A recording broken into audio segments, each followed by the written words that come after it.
I Know Why the Caged Bird Sings by Maya Angelou. This memoir chronicles Angelou's early life, exploring themes of identity, racism, resilience, and finding voice through literature and strength. I Know Why the Caged Bird Sings explores themes of identity, racism, resilience, and struggle against oppression.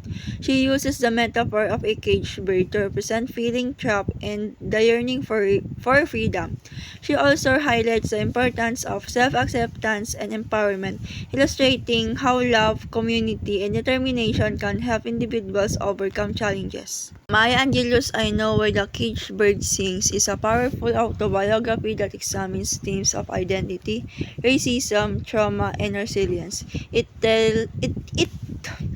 tells the story of Angelou's challenging early life, filled with experiences of abuse, racism, and displacement, while highlighting her journey towards self-discovery and empowerment. These stories serve as a source of hope, demonstrating the resilience of the human spirit.